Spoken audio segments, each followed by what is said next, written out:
Good morning, नमस्कार, अस्सलाम वालेकुम, सत श्री अकाल, whatever you are connected with. तो हम जैसे कि आप लोग के रेडार के क्वेश्चन डिस्कस किए थे लास्ट वीडियो में, ठीक है। आपका जो सब्जेक्ट है माइक्रोवेव एंड रेडार कम्युनिकेशन, इसका एक इम्पॉर्टेंट टॉपिक है सैटेलाइट। क्या है सैटेलाइट? तो इसमें आपके सिलेबस में दिया है, बहुत अच्छे से डिटेल में दिया है, आप लोग अच्छे से पढ़ना है इस टॉपिक को। आज हम सैटेलाइट से रिलेटेड ही क्वेश्चन का डिस्कस करेंगे, ठीक। और बहुत इंपॉर्टेंट क्वेश्चन है। और अगर आपको वीडियो अच्छे लग रहे हैं तो लाइक करो, शेयर करो और हमारे चैनल को सब्सक्राइब कर लो अगर अभी तक नहीं किया है। तो चलो स्टार्ट करते हैं। तो आपका फर्स्ट क्वेश्चन है, the transmitter receiver combination is a satellite is known. Transmitter और रिसीवर कॉम्बिनेशन सैटेलाइट में हम उसको क्या बोलते हैं? तो ठीक है, तो इसका आंसर है आपका ट्रांसपॉन्डर। ठीक है, जो ट्रांसपॉन्डर क्या होता है? ट्रांसमीटर और रिसीवर का कॉम्बिनेशन होता है सैटेलाइट में। इसे हम सैटेलाइट में किस लिए यूज करते हैं? इसे सैटेलाइट में हम दो पर्पज़ के लिए यूज़ करते हैं। इसका फर्स्ट पर्पज़ तो होता है एम्प्लीफिकेशन के लिए, ठीक है, एम्प्लीफिकेशन के लिए। दूसरा हम इसको, ये इम्पॉर्टेंट है, फ्रीक्वेंसी ट्रांसलेशन के लिए यूज़ करते हैं। फ्रीक्वेंसी ट्रांसलेशन के लिए इसलिए यूज़ करते हैं क्योंकि ट्रांसपॉन्डर जो होता है उसमें जो ट्रांसमीटर और रिसीवर होते हैं वो सेम फ्रीक्वेंसी पे सिग्नल को ट्रांसमिट और रिसीव नहीं कर सकते। इनकी फ्रीक्वेंसी क्या होती है? अलग अलग होती है। आगे अभी जब आप लोग पढ़ोगे ना डिटेल में तो आपको पता चलेगा क्यों अलग होती है सब चीज़ें, ठीक है। तो इसका आंसर आपका हो जाएगा ट्रांसमीटर और रिसीवर के कॉम्बिनेशन को हम क्या बोलते हैं? ट्रांसपॉन्डर। मैं थोड़ा थोड़ा आप लोग को इसलिए बताती चलूँ कि चीज़ें दिमाग में रहें। अगर मैं सीधा ट्रांसपॉन्डर बता के आगे बढ़ जाऊँगी तो आपके थोड़े दिमाग में नहीं रहेंगी, इसलिए कुछ कुछ चीज़ें बताती जा रही हूँ जिससे कि आपके दिमाग में रहे।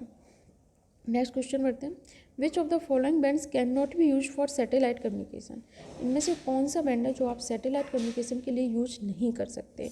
ठीक है, तो सैटेलाइट कम्युनिकेशन के लिए आप देखो जो माइक्रोवेव बैंड होते हैं, ठीक है, माइक्रोवेव बैंड होते हैं उसे ही यूज कर सकते हैं क्योंकि लोअर बैंड जो होते हैं वो आयनोस्फेयर से रिफ्लेक्ट कर दिए जाते हैं, ठीक है। तो माइक्रोवेव बैंड कौन सा होता है? ये LS, CX, KU, KA, ठीक है। जब आप सैटेलाइट की बुक उठाओगे पढ़ोगे ना तो आपको सबसे पहले ही मिल जाएगा, स्टार्टिंग में ये बैंड मिल जाएगा, ठीक है। ये इनकी जो फ्रिक्वेंसी रेंज होती है L बैंड की होती है 1 से 2 गीगाहर्ट्ज, ठीक है। S की होती है 2 से 4 गीगाहर्ट्ज, C की होती है 4 से 8 गीगाहर्ट्ज, ठीक है। X की होती है 8 से 12 गीगाहर्ट्ज, ठीक है। 12 से 24 या 27 गीगाहर्ट्ज तक होती है, फिर 27 से 40 गीगाहर्ट्ज तक होती है। ये आप लोग देख लेना अपने बुक में और याद कर लेना, ठीक है। ये सारे दिमाग में रखना, LS, CX, KU और K बैंड, ठीक है। ये माइक्रोवेव बैंड होते हैं। और अब देखो इसमें KU, X, C सब हैं, M, F यानी कि मीडियम फ्रिक्वेंसी नहीं है, ठीक है। मीडियम फ्रिक्वेंसी को हम नहीं यूज़ कर सकते सैटेलाइट कम्युनिकेशन के लिए क्योंकि ये आयनोस्फीयर से रिफ्लेक्ट कर दी जाती है, ठीक है। तो बाकी इन सब में माइक्रोवेव बैंड में से सारे बैंड यूज कर सकते हैं। बढ़ते हैं नेक्स्ट क्वेश्चन की तरफ, which technique use two different antenna to reduce traffic on the same frequency. कौन सी technique two different antenna use करती है ट्रैफिक को रिड्यूस करने के लिए सेम फ्रिक्वेंसी पे? ठीक है, तो इसका आंसर होगा आपका फ्रिक्वेंसी रीयूज टेक्निक। तो फ्रिक्वेंसी रीयूज टेक्निक में क्या होता है कि एक स्पेशल एंटीना टेक्निक यूज़ करके हम क्या करते हैं, एक मिनट, इसमें हमने डिटेल में भी लिख दिया आपका, ठीक है। In the frequency reuse technique two system use the same frequency use करते हैं जबकि operating on exactly on the same frequency they are isolated from each other by the use of special antenna technique. मान लो example के लिए मान लो जो horizontally polarise antenna है वो वर्टिकली पोलराइज एंटीना के लिए रिस्पॉन्स नहीं करेगा, तो क्या हुआ? आइसोलेट हो गया। इसी तरह से left hand circular polarise antenna होगा वो right hand circular polarise antenna को रिस्पॉन्स नहीं करेगा, या फिर अपोजिट बोल लो, right hand circular polarise antenna left hand circular polarise antenna को रिस्पॉन्स नहीं करेगा, तो क्या हुआ? ये अपने आप आइसोलेट हो गया। बढ़ते हैं नेक्स्ट क्वेश्चन की तरफ, a satellite signal transmitted from a satellite transponder to earth station. अगर कोई सैटेलाइट सिग्नल है, सैटेलाइट ट्रांसपॉन्डर, ठीक है, सैटेलाइट ट्रांसपॉन्डर ये है आपका सैटेलाइट ट्रांसपॉन्डर, इससे अगर अर्थ स्टेशन की तरफ ट्रांसमिट हो रहा है तो इसको हम क्या बोलेंगे? अर्थ स्टेशन की तरफ आ रहा है कि नीचे आ रहा है, डाउन आ रहा है, तो इसको हम बोलेंगे डाउन लिंक, ध्यान रखना, ठीक है।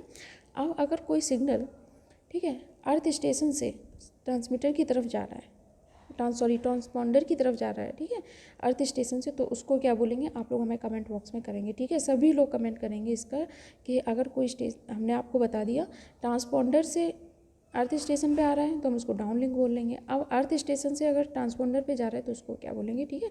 ये आप लोग सब लोग कमेंट करना, ठीक है। नेक्स्ट क्वेश्चन बढ़ते हैं, which of the following is the point on the satellite orbits closest to earth.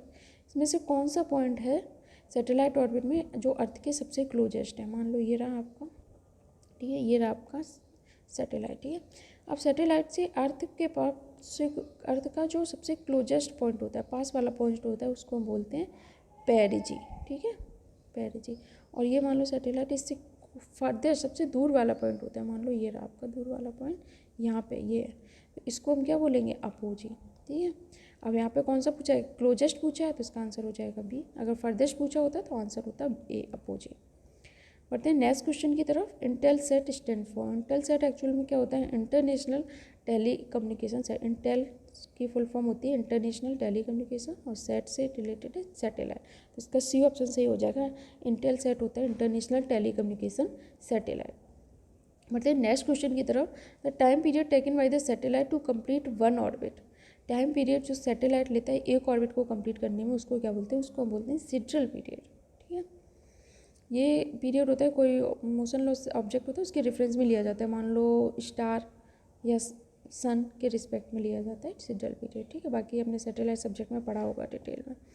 Next question है आपका, to use a satellite for communication relay और repeater purpose what type of orbit will be use, ठीक है।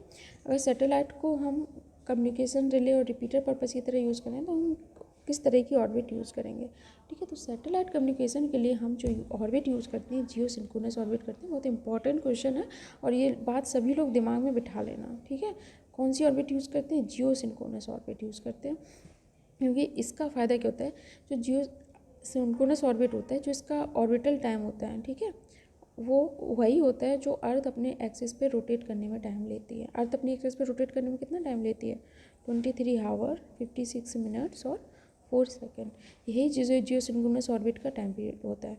तो इसी से satellite move करता है। तो इससे होता क्या है, मैं एक सिड्रल पीरियड, अगर एंटीना की बात करें एक टाइम पीरियड के बाद, यानी अगर सॉरी एक टाइम पीरियड के बाद अगर सैटेलाइट की बात करें तो उसको हम बोलते हैं सिड्रल डे, ठीक है। एक सिड्रल डे के बाद जो फिर सैटेलाइट होता है फिर से अपनी उसी फिक्स पोजीशन में आ जाता है।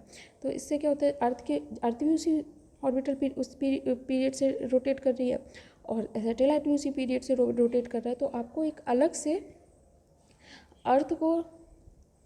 अर्थ के लिए एक एंटीना नहीं, अर्थ को स्टेशन को ट्रैक करने के लिए एंटीना नहीं लगाना पड़ता। तो इसमें एक एंटीना कम हो जाता है क्योंकि सेम रोटेशन ऑर्बिटल पीरियड हो जाता है। इसलिए हमेशा सैटेलाइट को हम किसमें, जियो सिंक्रोनस ऑर्बिट में यूज़ करते हैं। और हमने आपसे एक क्वेश्चन पूछा था, वो ध्यान रखना और सभी लोग अभी उसका कमेंट करो। अगर आता है, नहीं आता है, थोड़े समझदार हो गए तो आ गया होगा, नहीं आता है तो गूगल से सर्च करके या कहीं से भी करो, ठीक है। क्या बताया था हमने, अगर कोई ये अर्थ है, अर्थ से कोई सिग्नल ट्रांसपोंडर की तरफ ट्रांसमिट हो रहा है तो हम उसको क्या बोलेंगे, ठीक है। आप लोग हमें कमेंट करो, अप लिंक बोलेंगे, डाउन लिंक बोलेंगे, इन्हीं दोनों में से एक होगा, इसको आप लोग कमेंट करें। तो ये आज के क्वेश्चन हुए, ठीक है। अब हम आपको मिलते हैं नेक्स्ट वीडियो में। हम सोच रहे हैं आपके और भी जो सब्जेक्ट हैं उनकी भी वीडियो बनाएं, ठीक है। और आपका एक शायद वायरलेस कम्युनिकेशन इस तरह से कोई एक सब्जेक्ट है, मैं कोशिश करूँगी आज आपको उसका भी एक वीडियो मिल ही जाएगा, ठीक है, 100% मिल ही जाएगा। तो उसके वीडियो बनाऊँगी, आप लोग देखते रहिए। इन क्वेश्चन से आपका बहुत भला होने वाला है क्योंकि इस बार पेपर का पैटर्न बिल्कुल चेंज हो गया है, MCQ, ठीक है। तो जो आप पढ़ते हो ना उसी से MCQ निकाले जाते हैं, जो आपके सिलेबस है ना तो उसी से MCQ बनाए जाते हो। और MCQ आप सही तभी कर पाओगे अच्छे से जब आपने अच्छे से पढ़ा होगा। आपने अगर सिर्फ टॉपिक पढ़े हैं ना तो आप 10 में से 2 कर पाओगे, ठीक है। जब तक MCQ की प्रैक्टिस करोगे ना तो 10 में से आप 8-9 कर पाओगे, ठीक है।